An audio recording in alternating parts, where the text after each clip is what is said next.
क्या आपके सारे फर्टिलिटी टेस्ट नॉर्मल आ रहे हैं मगर फिर भी आप प्रेग्नेंट नहीं हो पा रहे हैं? या आपके डॉक्टर ये कह रहे हैं कि बहुत ज़्यादा कुछ ऐसे अबनॉर्मैलिटी आपके टेस्ट में नहीं दिख रही, फिर भी बेबी प्लान करने में आपको दिक्कतें आ रही हैं? ऐसे कई सारे पेशेंट आते हैं मेरे पास भी जो कि अनएक्सप्लेन इनफर्टिलिटी से जूझ रहे हों। ये करीब-करीब 10% ऐसे मेरे पेशेंट होते हैं जिनको अनएक्सप्लेन इनफर्टिलिटी होता है। मैं हूँ डॉक्टर बुशरा खान, गायनोकोलॉजिस्ट और सीनियर फर्टिलिटी कंसल्टेंट, और आइए समझते हैं अनएक्सप्लेन इनफर्टिलिटी क्या होता है और उसके क्या समाधान हैं जल्दी प्रेग्नेंट होने के। तो इस वीडियो को अंत तक देखना ना भूलिए।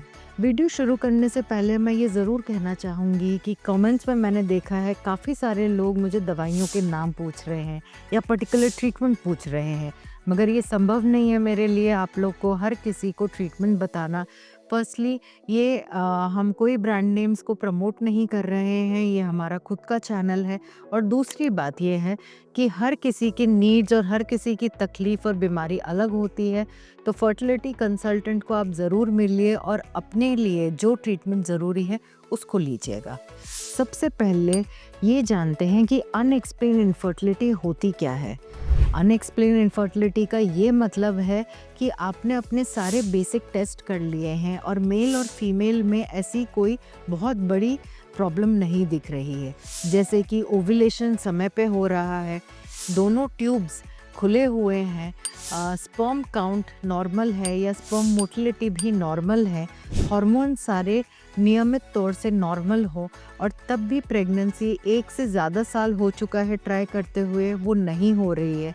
ऐसे लगभग 10 से 20% लोग होते हैं जो अनएक्सप्लेन इनफर्टिलिटी से जूझ रहे होते हैं। तो फिर अनएक्सप्लेन इनफर्टिलिटी का सही कारण क्या हो सकता है? ये कुछ कारण होते हैं जो माइक्रोस्कोपिक लेवल्स पे एग्स और स्पर्म्स की क्वालिटी को कम कर रहे होते हैं, जैसे कि कोई डैमेज जो माइक्रोस्कोपिक लेवल में एग्स में हो, जो कि एग्स और स्पर्म्स के फ्यूजन में, फर्टिलाइजेशन में बाधा डाल रहा हो। सेकेंडली, कुछ इम्यूनोलॉजिकल फैक्टर्स हो सकते हैं जिसके वजह से फीमेल की बॉडी, महिला की बॉडी, यूट्रस एम्ब्रियो को रिजेक्ट कर रहा हो और उसको फॉरेन बॉडी समझ के उसको वॉश आउट कर दे रहा हो।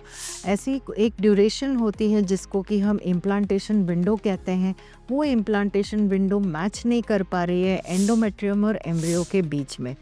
और एंडोमेट्रियम में लास्टली ऐसे कई सारे फैक्टर्स होते हैं जो कि माइक्रोस्कोपिक होते हैं, जिसके वजह से वो ना होने के कारण इम्प्लांटेशन नहीं हो सकता है।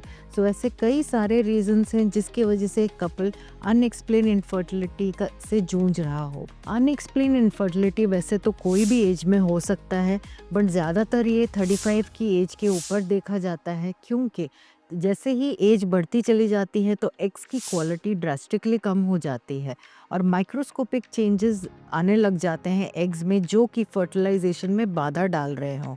तो आइए अब देखते हैं कि इन सारी मुश्किलों का क्या समाधान है। फर्स्टली, ट्रीटमेंट ऑप्शन ये है कि time intercourse with ovulation induction किया जाए।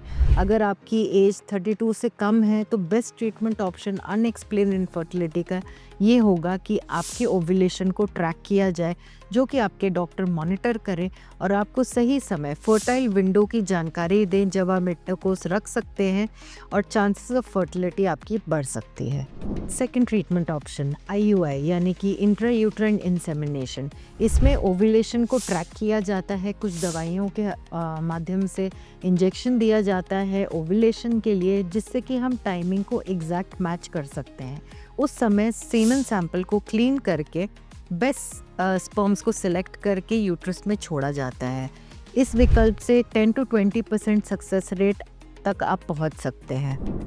आईवीएफ यानी कि इन विट्रो फर्टिलाइजेशन, ये सबसे अच्छा विकल्प है अगर आपकी एज 32-33 से ज़्यादा हो, क्योंकि यहाँ पे जो हिडन प्रॉब्लम्स हो सकती हैं एग्स और स्पर्म्स में, उनको ओवरकम किया जा सकता है। हम एग्स को लैब में विड्रॉ करके लेते हैं, जहाँ कि हम लैब में ही फर्टिलाइजेशन का प्रोसेस करते हैं, तो नेचुरली जो हमें बाधाएं फील हो रही हैं और फर्टिलाइजेशन नहीं हो रहा है, उनको ओवरकम करके हम एम्ब्रियो का डेवलपमेंट कर सकते हैं। और एंडोमेट्रियम को भी हम सेपरेटली प्रिपेयर कर सकते हैं ताकि इम्प्लांटेशन हमें मैक्सिमम केसेस में, मैक्सिमम पेशेंट्स में अचीव हो सके। तो अच्छे प्रेगनेंसी प्राप्त करने के लिए आईवीएफ जैसे ट्रीटमेंट विद एडवांस टेक्नोलॉजी का हम प्रयोग भी कर सकते हैं। आईवीएफ सेंटर्स तो आजकल हर जगह मिल जाते हैं, मगर अच्छे सक्सेस रेट बढ़ाने के लिए और पहले ही साइकिल में प्रेग्नेंट होने के लिए आपका डॉक्टर और आपका फर्टिलिटी कंसल्टेंट अच्छा और एक्सपीरियंस्ड होना बहुत ज़रूरी है। एंड सेकेंडली, जो आपके एआरटी सेंटर का लैब होता है वो उसका हृदय होता है, तो आपका लैब होना और अच्छी क्वालिटी का एडवांस टेक्नोलॉजी का लैब होना बहुत अत्यधिक आवश्यक है।